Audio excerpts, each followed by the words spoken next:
ដើម្បីទប់ស្កាត់មេរោគដែលគំរាមកំហែងដល់កសិដ្ឋានរបស់យើងកំពុងជូនដំណឹងដល់អ្នកអំពីច្បាប់ដាក់នៅដាច់ដោយឡែកសម្រាប់បក្សីសម្រាប់ពលករបរទេសច្បាប់ដាក់ឲ្យនៅដាច់ដោយឡែកសម្រាប់សំខាន់នៅពេលចូលទៅក្នុងកសិដ្ឋានអ្នកត្រូវតែមិនស្លៀកពាក់សម្លៀកបំពាក់ខាងក្រៅ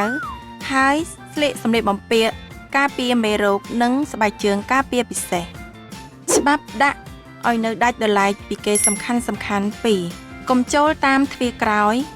ដែលមិនមានទ្វារខាងមុខត្រូវបិទទ្វារខាងក្រោយនិងដំឡើងសញ្ញា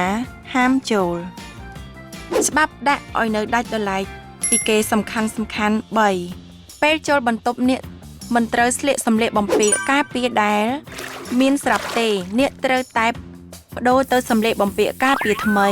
និងពាក់ស្បែកជើងកវែងដែលបានដំឡើងនៅក្នុងបន្ទប់និងសម្រាប់មេរោគលើដៃនិងស្បែកជើងមុនពេលចូលច្បាប់ដាក់ឲ្យនៅដាច់ពីគេសំខាន់4មុនពេលគ្រឿងចាក់ឬបរិការចូលទៅក្នុងកសិដ្ឋានឬចូលកន្លែងចិញ្ចឹមសត្វត្រូវតែសម្លាប់និងសម្អាតមុនពេលផ្លាស់ទីហើយ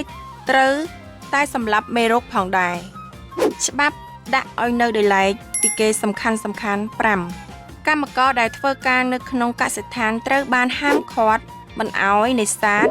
ដើរជាដើមនៅក្នុងតំបន់ជម្រកបក្សីផ្លាស់ទីលំនៅហើយត្រូវតែបដិសេធពីសកម្មភាពដែលធ្វើស្រែចម្ការជុំវិញកសិដ្ឋានជំហានដំបូងឆ្ពោះទៅរកការ